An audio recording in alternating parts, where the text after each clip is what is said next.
Salut à tous, c'est Emma Petit. Bienvenue sur ma chaîne dédiée à l'économie domestique, au nettoyage et à la propreté de la maison et des objets. N'oubliez pas de vous abonner à ma chaîne. Passons maintenant directement au sujet de la vidéo. Le Marche offre un grand nombre d'options pour les oreillers, qui diffèrent en termes de coût, de forme et de rembourrage. L'option optimale pour le sommeil et le repos sera l'oreiller en cholot-fibre, qui, par rapport aux autres matériaux, présente un certain nombre d'avantages, dont les suivants l'hypoallergénicite. Les personnes sujettes aux allergies ne doivent pas s'inquiéter de la qualité de leur sommeil et de leur santé. Le matériau artificiel qu'est la cholot-fibre ne provoque pas de réactions allergiques, congestion nasale, éternuement, larmoiement. Les bons indicateurs d'hypoallergénicite sont obtenus grâce à une technologie de production spéciale, l'absence d'adhésif dans le tissage des fibres, un faible poids. Un oreiller en holofibre peut être emporté en voyage en raison de son faible poids. Il est pratique pour les déplacements, une longue durée de vie s'il est correctement entretenu. Le produit peut durer au moins 5 à 7 ans en conservant sa forme, sa douceur et son élasticité. Holofibé est le seul matériau qui n'hébergeait pas les acariens, les champignons et les agents pathogènes. À quelle fréquence les oreillers en holofibre doivent-ils être lavés? Les oreillers en cholot-fibre nécessitent un entretien délicat. Les fabricants recommandent de laver les produits 2 ou 3 fois par saison. En réalité, les oreillers doivent être lavés une fois par an. Un entretien trop fréquent des produits dont le garnissage est en cholot-fibre n'a pas de sens. Caractéristiques du lavage en machine. Avant de commencer à laver les oreillers en cholot-fibre dans une machine à laver, il convient de lire attentivement les recommandations du fabricant du produit. Il est préférable de laver l'oreiller à la main, ce qui permet d'optimiser la durée de vie de l'article. Dans le cadre du lavage en machine, il est nécessaire de respecter un certain nombre de conditions. N'utilisez que de la lessive liquide. La lessive en granules n'est pas recommandée en raison du mauvais rinçage des résidus de poudre sur les fibres et, par conséquent, d'un risque accru de réactions allergiques sous forme de larmoiement, d'éternuement, d'yeux rouges, d'irritation de la peau du visage et du cou. La température maximale est de 30 degrés centigrades. Sélectionnez si possible le mode délicat ou le mode « lavage à la main ». La fonction d'essorage est complètement désactivée. Lors de l'entretien, il est strictement interdit d'utiliser des produits de blanchiment qui endommagent gravement la structure de la fibre. En respectant ces règles simples, vous pouvez exclure la formation excessive de grumeaux et préserver l'aspect original du produit. Caractéristiques du lavage à la main. L'option optimale pour le lavage est la méthode manuelle, qui permet de prolonger la durée de vie du produit jusqu'à 10 ans. Bien que la procédure prenne plus de temps que le lavage en machine, le résultat sera meilleur et l'oreiller ne perdra pas ses caractéristiques opérationnelles. Il est recommandé d'utiliser un récipient de grand volume, une bassine où l'eau est puisée directement dans la baignoire.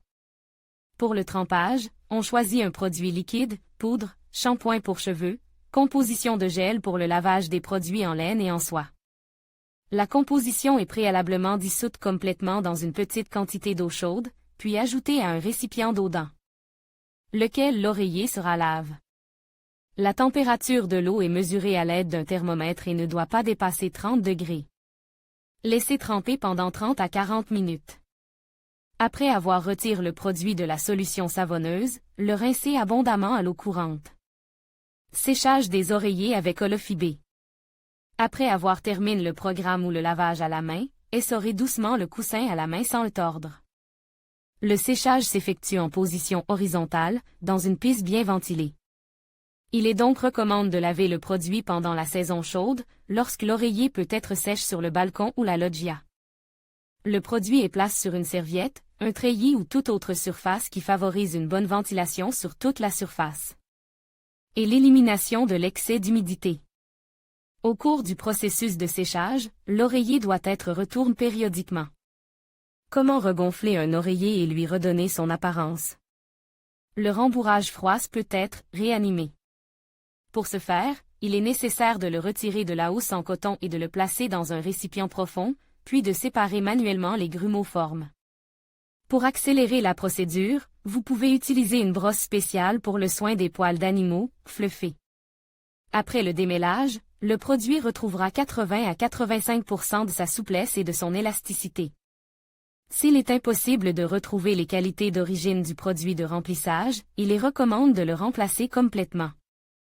Le rembourrage en colofibre est vendu dans les magasins de linge de lit et coûte beaucoup moins cher qu'un oreiller entièrement neuf. Recommande, différence entre le lavage en machine et le lavage à la main. Le lavage à la main est la méthode préférée pour les oreillers remplis de fibre. Le lavage à la main est considéré comme délicat, il empêche le froissement excessif du garnissage et augmente sa durée de vie. Bien que les fabricants garantissent que l'élasticité du matériau est rétablie à 80 à 90% après l'essorage, dans la pratique, c'est loin d'être le cas. Il est préférable de passer plus de temps, mais de conserver le produit dans sa forme originale après le séchage. Certains modèles de machines à laver modernes disposent d'un mode de lavage pour la literie, oreiller, plaid, couverture, ce qui permet d'apporter le soin le plus délicat au produit. Si possible, il est préférable d'acheter un oreiller déhaussable. Les fibres holofibées ne sont pas dispersées, il n'est pas difficile de les retirer de la coque en coton, et il est facile de ne laver que la housse à la température optimale pour le type de tissu. Le plus important est de laver les oreillers. N'utilisez que des détergents liquides pour le trempage et l'entretien, pas de produits blanchissants. L'essorage, même minimal, dans la machine à laver est inadmissible. Si possible, il est préférable de retirer le rembourrage de la housse, qui est lavé dans un mode adapté au type de tissu.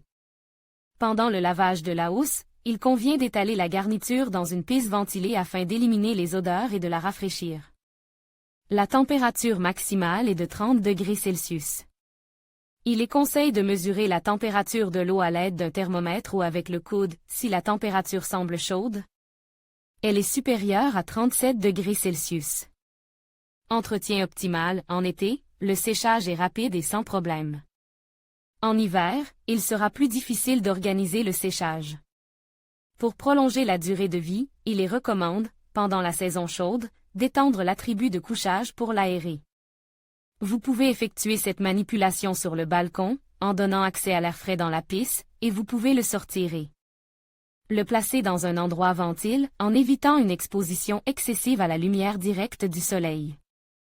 Pendant la saison, il est recommandé de sécher l'oreiller 2 fois, à la fin du printemps et au début de l'automne. Conclusion. L'entretien des oreillers garnis de colofibre n'est pas difficile. Malgré l'absence de prétention de la charge synthétique, il est nécessaire de respecter les exigences de lavage afin d'éviter la détérioration des caractéristiques opérationnelles du produit.